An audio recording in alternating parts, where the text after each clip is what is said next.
All right, so get this. Scottsdale, Arizona, February 10th, 2025. Okay. The Phoenix Open, Yeah. big golf tournament. Uh-huh. Scottsdale Municipal Airport is like Flash. packed. Private jets everywhere. Yeah.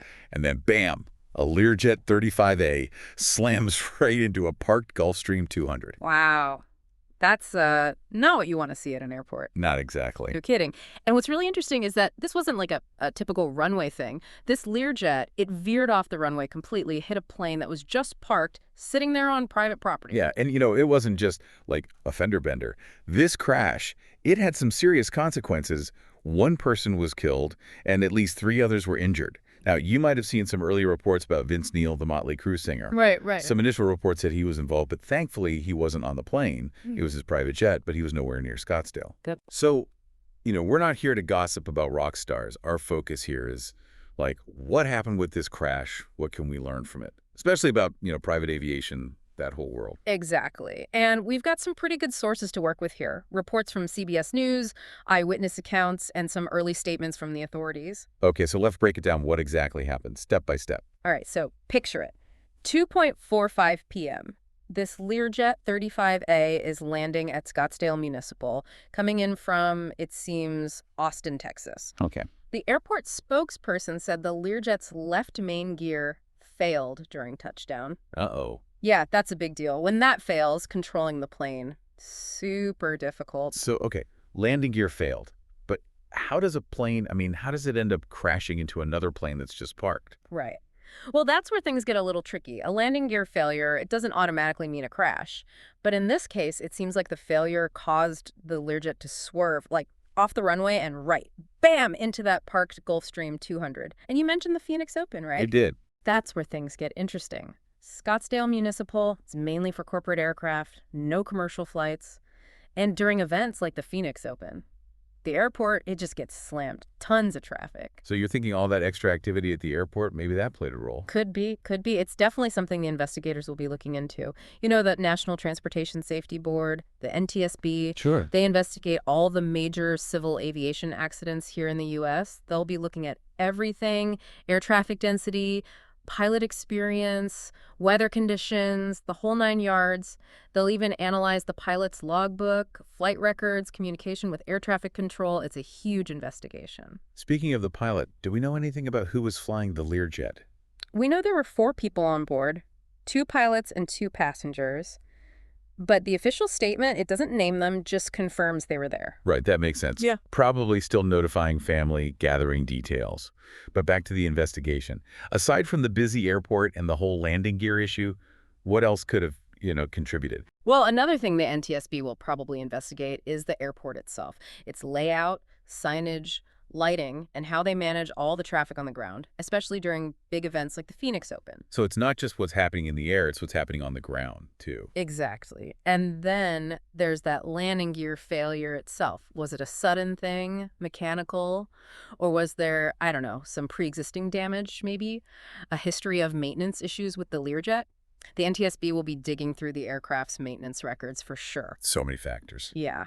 Looking for anything, signs of improper repairs, recurring problems, anything that could led to the failure. Sounds like there's way more to this story than, what we see at first glance. Oh, absolutely. And as the investigation goes on, it'll be fascinating to see what they uncover. It really makes you think, about all the stuff that goes into aviation, even something as, basic as landing. It does, yeah. And it makes you wonder about, are there any takeaways here about private aviation specifically? We hear all the time about commercial airline safety, but what about these private jets? That's a really good point. And this crash, it really brings up some important questions about the world of private aviation. Like, for instance, did you know the training standards for private jet pilots? They're not always as strict, I guess, as they are for commercial airline pilots. Oh, interesting. So someone flying a private jet, they might not have the same level of, experience or training as someone flying, say, a Boeing 737. That's exactly right. And, lots of private jet pilots are super skilled, don't get me wrong, but there's just more, variation in their backgrounds and training compared to commercial pilots who go through a really standardized, rigorous process. Makes sense.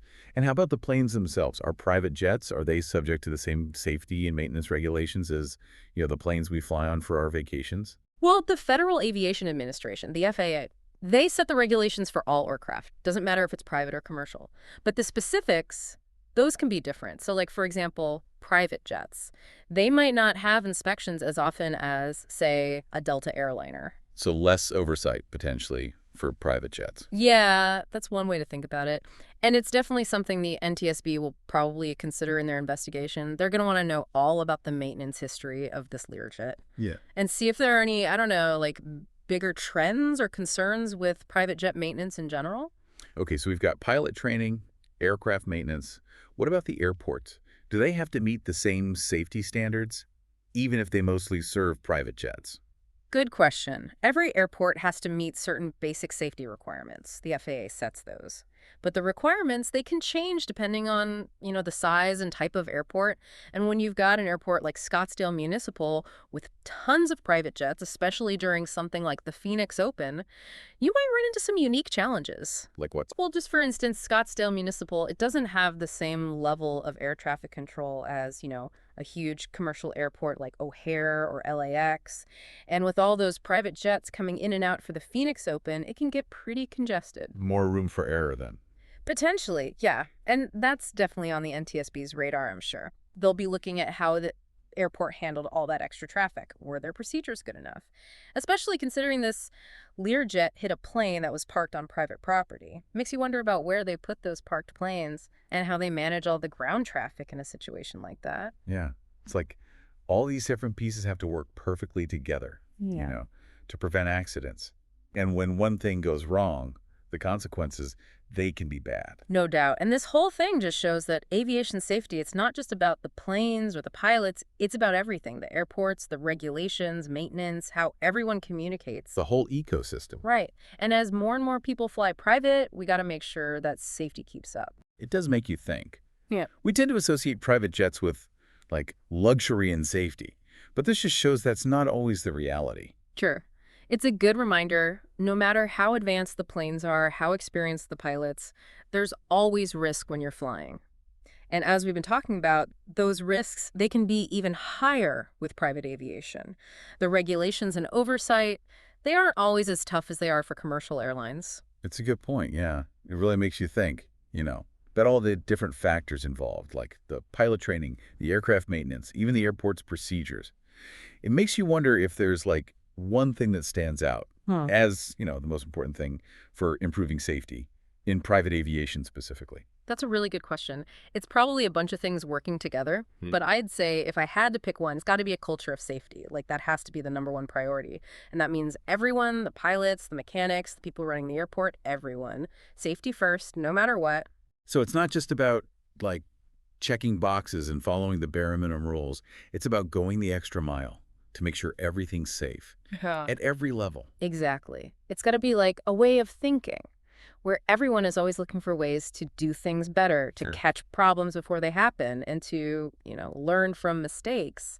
And that brings us back to the NTSB investigation. I mean, they're going to be looking at all those different parts of the system, right, to figure out exactly what caused this and how to stop it from happening again. Right. And hopefully what they find, it'll lead to some real changes, changes that make private aviation safer for everyone. Well, wrapping up this deep dive, I have to say this has been really, like, eye-opening. I'm definitely thinking about private aviation differently now. Me too, for sure. It's a complicated topic, lots to think about, but hopefully our conversation, it's given you a little better understanding of the challenges and, where things could be improved. With this whole private aviation thing, it's definitely growing fast. Absolutely. And for everyone listening, we want to hear from you. What are your biggest takeaways? Any questions you still have about private aviation safety? Let us know, because this is a conversation that needs to keep going. Thanks for joining us on this deep dive. And until next time, fly safe.